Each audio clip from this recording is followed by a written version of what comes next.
दोस्तों अगर आपको एक्शन देखना पसंद है तो आप मार्शल आर्ट के बारे में तो जानते ही होंगे। कई एक्शन फिल्मों में ऐसी मार्शल आर्ट का इस्तेमाल किया जाता है, लेकिन दोस्तों आपको बता दें फिल्मों में नजर आने वाले एक्शन हीरो असली हीरो नहीं बल्कि ये है असली हीरो जो मार्शल आर्ट्स में इतने माहिर हैं जिनकी तुलना किसी से नहीं की जा सकती। ये मार्शल आर्टिस्ट फिल्मों में अपने स्टंट और खतरनाक एक्शन खुद ही करते हैं, जिसे देखकर फिल्म मेकर्स भी दंग रह जाते हैं। इसके अलावा इन्हें मार्शल आर्ट्स में महारत हासिल है और कई ब्लैक बेल्ट भी जीत चुके हैं। पूरी दुनिया इनकी मार्शल आर्ट की तारीफ करती है। दोस्तों इस वीडियो में हम आपको मिलवाने जा रहे हैं दुनिया के इन्हीं टॉप मार्शल आर्टिस्ट से जिनके चर्चे दूर दूर तक है। और अगर आप जानना चाहते हैं कि इस लिस्ट में भारत देश का कोई मार्शल आर्टिस्ट है या नहीं, तो इसके लिए दोस्तों बने रहिएगा हमारे साथ वीडियो के अंत तक। Number 12, Jean Claude Van Damme. Jean Claude को दुनिया का सबसे अनुभवी मार्शल आर्ट एक्टर के रूप में गिना जाता है। जीन क्लाउड का बचपन बेल्जियम में बीता है और जब ये 12 साल के थे तभी से इन्होंने बेल्जियम के नेशनल स्कूल ऑफ कराटे में कराटे सीखना शुरू कर दिया था। जिम क्लाउड को दुनिया का सबसे खतरनाक किक बॉक्सर के रूप में जाना जाता है। इन्होंने अपने लाइफ में 29 किक बॉक्सिंग टूर्नामेंट में 18 में जीत हासिल की है, वो भी नॉकआउट। सिर्फ जीन क्लाउड 1979 में यूरोपियन कराटे चैंपियनशिप को भी अपने नाम कर चुके हैं। जीन क्लाउड ने हाल ही में हॉलीवुड फिल्मों में blood spot, kick boxer, sudden death और यूनिवर्सल सोल्जर जैसी हिट मूवी में धमाकेदार एक्शन रोल किया था। Number 11, Michel येओह।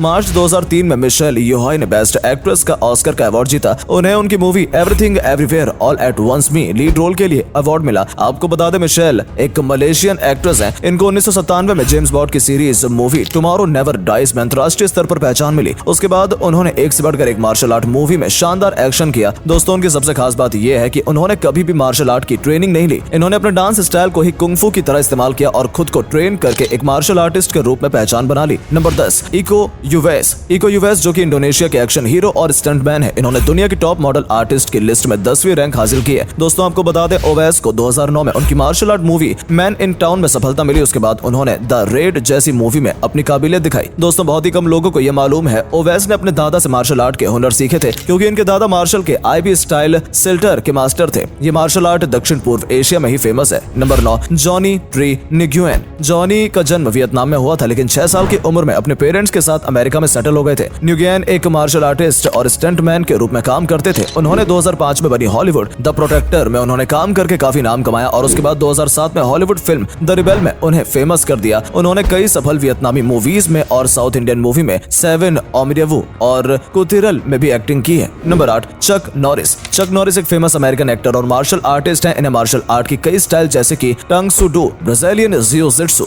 एंड जूडो में ब्लैक बेल्ट मिला हुआ है। चक नॉरिस अमेरिका एयरफोर्स में सर्विस देने के बाद कई हॉलीवुड फिल्मों में काम कर चुके हैं, लेकिन अभी तक फेमस नहीं हो पाए थे। लेकिन जब 1972 में महान ब्रूस ली की movie the way of dragon में चक नॉरिस ने मेन विलन का रोल प्ले किया, तब वहां वो फेमस हो गए। नंबर 7, टोनी जा। टोनी जा एक famous Thai actor, martial artist और फेमस स्टंटमैन के रूप में फेमस है। दरअसल टोनी जा एक बौद्ध बिच्छू हैं और इन्होंने 10 साल की उम्र में ही एक मंदिर में मार्शल आर्ट की ट्रेनिंग और उसके बाद टोनी जा थाईलैंड के एक मार्शल आर्ट संस्था मोबाइल थाई स्टंट के लिए लगातार 14 साल तक स्टंटमैन के रूप में काम किया था। वैसे तो टोनी जा ने कई मूवी में बतौर एक्शन हीरो काम किया, लेकिन ऑंग बैक सीरीज में एक्टिंग करके वो हॉलीवुड में एक्शन हीरो के रूप में फेमस हो गए। Number 6, Wesley Snipes. अमेरिका के मार्शल आर्ट एक्टर और फिल्म मेकर वेस्ली ने मार्शल आर्ट के कई स्टाइल में महारत हासिल की है। वेस्ली 12 साल के थे तभी से उन्होंने मार्शल आर्ट ट्रेनिंग शुरू कर दी थी। उनके पास मार्शल आर्ट के शोतोकान में 5th डिग्री ब्लैक बेल्ट और मार्शल के रैपिडो में 7 डिग्री ब्लैक बेल्ट है। इसके अलावा वेस्ली ने किक बॉक्सिंग और यूएस से शाओलिन और ब्राजीलियन स्टाइल जियो-जिट्सु में ट्रेनिंग ली। वेस्ली जब 23 साल के थे तब उन्होंने हॉलीवुड की फिल्मों में काम करना शुरू कर दिया था। उन्होंने कई हिट मूवी में काम करना शुरू किया, जिसमें ब्लैक सीरीज सबसे फेमस है। नंबर 5, डॉनी येन। आईबी मैन के रूप में फेमस डॉनी येन है एक चाइनीज एक्टर और मार्शल आर्टिस्ट हैं। आपको बता दें कि डॉनी येन इंटरनेशनल ओशु चैंपियनशिप का खिताब भी अपने नाम कर चुके हैं। इन्हें मिक्स मार्शल आर्ट यानी कि MMA को फेमस करने का श्रेय भी हासिल है। डॉनी येन ने एक से बढ़कर एक मार्शल आर्ट फिल्म में बतौर मेन एक्टर के रूप में काम किया, लेकिन 2008 में ब्रूस ली के गुरु के ऊपर बनी मूवी आईपी मैन में ग्रैंड मास्टर के रूप में काम करके डॉनी येन काफी फेमस हो गए। आज डॉनी येन एशिया के सबसे महंगे एक्टर के रूप में से एक हैं और चाइनीज पीसफुल पार्टी में मेंबर भी हैं। Number 4, Steven seagull. सीगल एक रूसी अमेरिकी मार्शल आर्टिस्ट और एक्टर। इन्होंने मार्शल आर्ट स्टाइल एकिडो में 7वां डोंग ब्लैक बेल्ट अर्जित किया है। इन्होंने कई सालों तक जापान में मार्शल आर्ट सिखाई। उसके बाद अमेरिका में आकर अपने ससुर के मार्शल आर्ट स्कूल में ट्रेनिंग देने लगे। इन्होंने कई एक्शन मूवी में एक्टर और विलन का किरदार निभाया, जिनमें से beyond the law, under seize काफी फेमस थी। नंबर 3, जेट ली। दुनिया का टॉप मार्शल लिस्ट की बात हो और जेट ली का नाम ना आए ऐसा हो ही नहीं सकता। Jet Li most iconic Chinese film star है। वैसे तो जेट ली किसी पहचान के मोहताज नहीं है, फिर भी आपको बता दें जेट ली इंटरनेशनल ओशु चैंपियनशिप के 5 बार विजेता बने हैं। इन्होंने ओशु की ट्रेनिंग अपने गुरु वुबिन्स से ली थी। जेट ली को किक बॉक्सिंग के लिए मुख्य रूप से जाना जाता है, जो कि बहुत ही तेज और पावरफुल होता है। Shaolin Temple, Once Upon a Time in China, Hero जैसी मूवी में काम करके जेट ली एक नॉर्मल एक्टर से एक चाइनीज आइकॉनिक के स्टार बन गए। Number 2 Vidyut Jamwal. Handsome hunk famous Bollywood actor Vidyut Jamwal को दुनिया के टॉप मार्शल आर्टिस्ट की लिस्ट में तीसरा स्थान मिला है। हिंदी सिनेमा में सबसे स्वीट और एक्शन हीरो विद्युत जामवाल ने अपनी इस कामयाबी को इंस्टाग्राम आईडी पर भी साझा किया था। आपको बता दें, विद्युत जामवाल ने सिर्फ 3 साल की उम्र से मार्शल आर्ट की ट्रेनिंग लेनी शुरू कर दी थी। विद्युत जामवाल ने प्राचीन भारतीय युद्ध कलारीपयट्टू की ट्रेनिंग ली है। आपकी जानकारी के लिए बता दें, कलारीपयट्टू को ही शाओलिन कुंफू का जनक माना जाता है और दुनिया की सबसे प्राचीन मार्शल आर्ट भी माना जाता है। विद्युत जामवाल ने 2011 बॉलीवुड की मूवी फोर्स में अपना डेब्यू किया था। उन्होंने कई फिल्मों में सफल एक्टिंग की, लेकिन कमांडो मूवी सीरीज ने इन्हें फेमस कर दिया। नंबर 1 जैकी चैन। दुनिया के टॉप मार्शल आर्टिस्ट की लिस्ट में जैकी चैन को पहला स्थान मिला है। चाइनीज के मशहूर एक्टर और स्टंटमैन जैकी चैन महान ब्रूस ली के नक्शे कदम पर चलते थे। जैकी चैन दुनिया के इकलौते ऐसे एक्टर हैं जिन्होंने कभी किसी स्टंट के लिए पब्लिक थ्रेट का इस्तेमाल नहीं किया। उन्होंने खतरनाक से भी खतरनाक स्टंट खुद ही परफॉर्म किए, इसलिए उनके शरीर की ऐसी कोई हड्डी नहीं बची है जिसकी सर्जरी नहीं हुई। जैकी चैन सिर्फ एक एक्शन हीरो ही नहीं बल्कि एक कॉमेडी एक्टर के रूप में जाने जाते हैं। अमेरिका के फोर्ब्स मैगजीन के अनुसार ये दुनिया के 10 सबसे दानी इंसानों में से एक हैं। जैकी चैन एक सिंगर भी रहे। तो दोस्तों, ये थी हमारी आज की वीडियो। अगर आपको ये वीडियो अच्छी लगी हो तो वीडियो को लाइक और हमारे चैनल को सब्सक्राइब जरूर करें और कमेंट में हमें जरूर बताएं कि कौन सा मार्शल आर्टिस्ट आपको सबसे ज्यादा दमदार लगा। तो लेते हैं दोस्तों आपसे अलविदा, मिलते हैं आपसे किसी वीडियो में एक नए टॉपिक के साथ। तब तक के लिए keep exploring and keep learning.